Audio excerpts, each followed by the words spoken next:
Welcome and hello. We're going to be going over Friedman's ANOVA, which is used when you have lots of related variables. So for example, if somebody was in a weightlifting regimen and you measured how much weight they could lift, every Monday over the period of 6 months, that's a lot of related variables. You could then look and see if there was a substantial difference between the times that you measured it. That's a option. Another option would be the belief that it's not linear. So for example, if you were to take a society's measure of say their willingness to spend money, that's an economics thing they like, right? And then measure that over a period of many years, then you could look for the times in which it was substantially different from others. You're not looking at a linear relationship there, you're just looking for the ones that are different. And you could say, hey, maybe this was during a depression or some other thing that would be evidence of one of those time frames being different than the rest. So, a few very quick things.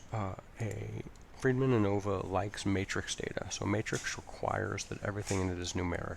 If it isn't numeric, it's going to throw an error. So first thing we're going to do is load in our data.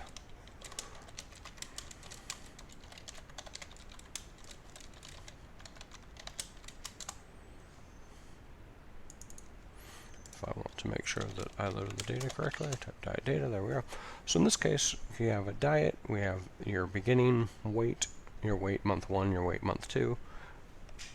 And the question is, are any of these substantially different from the others?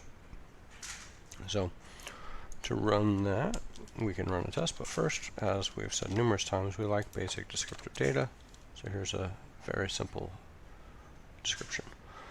In this scenario, we have violated normalcy in these two variables, which means that we should be in a non-parametric test. Thankfully, we're in a chapter called non-parametric tests. So, Friedman's, what we started with, is a non-parametric test. The average for first month is 78. The average for second month is 77. This is kind of a weird way to write that. That E1 just has moved the decimal one place, 77.4. And this is 77.6, so 78, 77, 77. We can kind of glance at that and say, yeah, there's probably not a substantial difference between those 3 months, but being statsy people, we want to run the test anyway. Having run this test, here is the code to run the test. I'm using a Friedman test. I have as a matrix, which says everything in me is numbers, the diet data, and it shows up with a p-value of 0.9, well above the 0.05 requirement. So we would say there is not enough evidence to say that any one of these months is different than the other, which lends very bad news for this particular person's diet.